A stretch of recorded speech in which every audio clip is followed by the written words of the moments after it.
예레미야 39장 1절에서 18절 말씀입니다. 유다의 시드기야 왕의 제9년 열째 달에 바벨론의 느부갓네살 왕과 그의 모든 군대가 와서 예루살렘을 에워싸고 치더니 시드기야의 제11년 넷째 달 아홉째 날에 성이 함락되니라.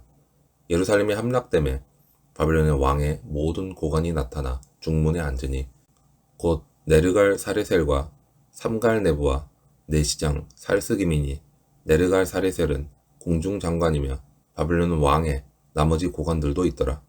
유다의 시드기야 왕과 모든 군사가 그들을 보고 도망하되 밤에 왕의 동산 길을 따라 두담 샘문을 통하여 성읍을 벗어나서 아라바로 갔더니 갈대아인의 군대가 그들을 따라 여리고 평원에서 시드기야에게 미쳐 그를 잡아서 데리고 하마 땅 림나에 있는 바벨론의 느부갓네살 왕에게로 올라가매 왕이 그를 신문하였더라. 바벨론의 왕이 림나에서 시드기야의 눈 앞에서 그의 아들들을 죽였고 왕이 또 유다의 모든 귀족을 죽였으며 왕이 또 시드기야의 눈을 빼게 하고 바벨론으로 옮기려고 사슬로 결박하였더라. 갈대아인들이 왕궁과 백성의 집을 불사르며 예루살렘 성벽을 헐었고 사령관 느부사라단이 성중에 남아있는 백성과 자기에게 항복한 자와 그 외에 남은 백성을 잡아 바벨론으로 옮겼으며 사령관 느부사라단이 아무 소유가 없는 빈민을 유다 땅에 남겨두고 그날에 포도원과 밭을 그들에게 주었더라. 바벨론의 느부갓네살 왕이 예레미야에 대하여 사령관 느부사라단에게 명령하여 이르되 그를 데려다가 선대하고 해하지 말며 그가 내게 말하는 대로 행하라. 이에 사령관 느부사라단과 내시장 느부사스반과 공중장관 네르갈 사레셀과 바벨론 왕의 모든 장관이 사람을 보내어 예레미야를 감옥들에서 데리고 사반의 손자 아이감의 아들 그다랴에게 넘겨서 그를 집으로 데려가게 하매 그가 백성 가운데 사니라. 예레미야가 감옥들에 갇혔을 때 여호와의 말씀이 그에게 임하니라.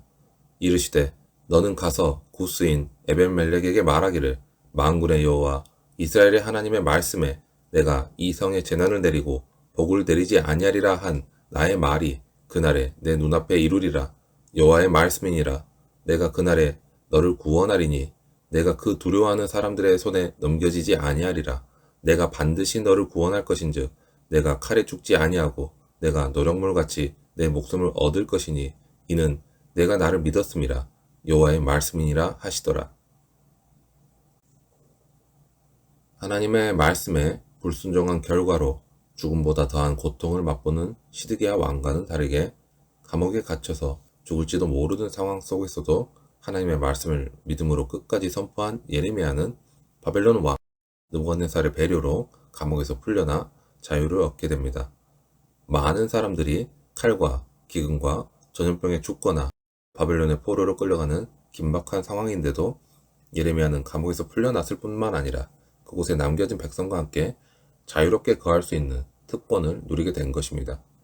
예레미야 자신도 바벨론에 항복해야 살 수 있다는 하나님의 말씀을 선뜻 받아들이기 어려웠을 테지만 하나님을 전적으로 신뢰했기 때문에 그 말씀을 믿음으로 받아들였고 왕을 비롯하여 고관들과 유다 백성들에게 그 말씀을 담대하게 외쳤던 것입니다. 하나님의 말씀에 대한 믿음도 그 말씀에 순종할 용기도 없었던 시드기야 왕이 왕실 권력자들의 눈치를 보던 우유부단한 모습을 보인 것과는 대조적인 모습입니다.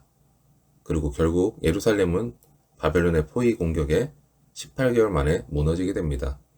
예루살렘은 바벨론의 지배를 받게 되었고 유다 왕과 군사들은 모두 아라바로 도망하였지만 바벨론 군대에 붙잡혀서 바벨론의 왕 느부갓네살 앞에 끌려가게 됩니다.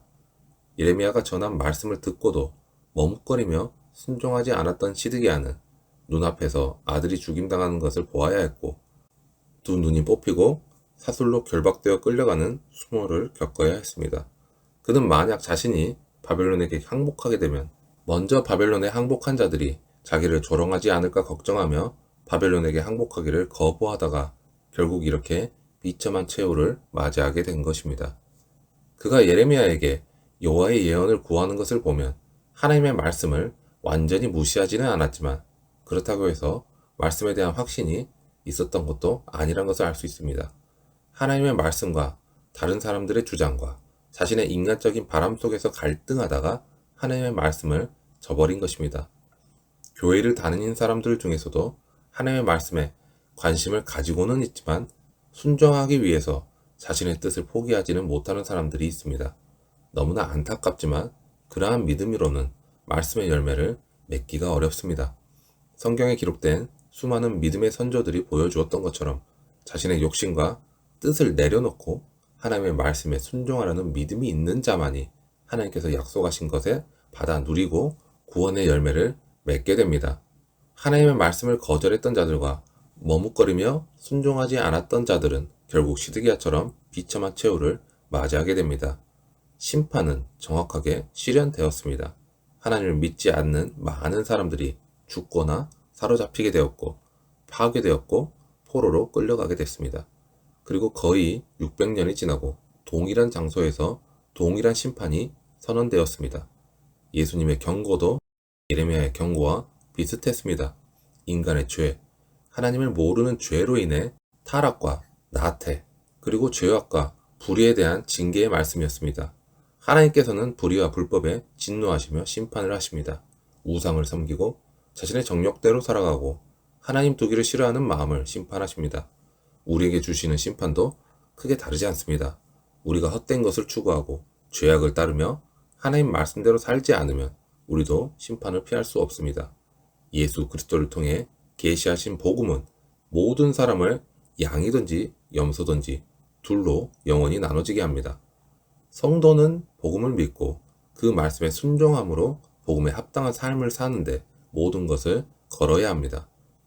심지어는 자신의 생명까지 내어놓더라도 하나님의 말씀에 순종할 때 하나님께서 약속하신 영원한 생명과 복을 누릴 수 있기 때문입니다. 마음속에 계속 순종하라고 요구하시는 하나님의 말씀이 있으신가요? 예수님께서는 씨 뿌리는 자의 비유에서 말씀의 씨가 뿌려질 때 밭의 종류에 따라 열매를 맺기도 하고 맺지 못하기도 한다고 말씀하십니다. 성도는 말씀의 열매를 맺기 위해 전적으로 순종해야 합니다. 바로 지금이 순종하기에 가장 적절한 때입니다. 말씀에 대한 실천은 거절해서도 안 되고 미루어서도 안 되는 것입니다. 일상을 우리가 열심히 살아가다 보면 일상을 살아가는 그 와중에 너무 쉽게 잊어버리는 것이 있습니다. 바로 하나님의 주권입니다. 우리가 하나님 아닌 것을 의지하며 살아갈 때 하나님께서는 과감하게 하나님의 자녀가 의지하는 것을 제하여 버리시면서 누가 우리의 진정한 생명의 주인이신지를 알게 하십니다. 경건의 모양은 있으나 그 능력을 부인하는 자는 입으로만 주여 주여 라고 부르는 자들과 같습니다. 교회를 다닌다고 해서 모두가 구원을 받는 것은 아니라는 것입니다. 바울은 경건하게 살고자 하면 박해를 받을 것이라고 단언했습니다. 구원의 열매를 맺는 참된 믿음은 희생과 고난도 감내하면서 하나님의 말씀에 순종하는 자에게 주시는 은혜입니다. 하나님을 믿는 하나님의 자녀라면 이제는 구원을 얻는 진정한 믿음이 무엇인지를 깨닫고 구원의 열매를 맺는 참된 믿음을 소유하는 하나님을 사랑하는 하나님의 자녀가 되어야 할 것입니다. 오늘 하루를 살아가면서 하나님의 주권을 기억하며 하나님의 자녀로 사는 것이 어떤 삶인지를 돌아보는 하루가 되시기를 바랍니다.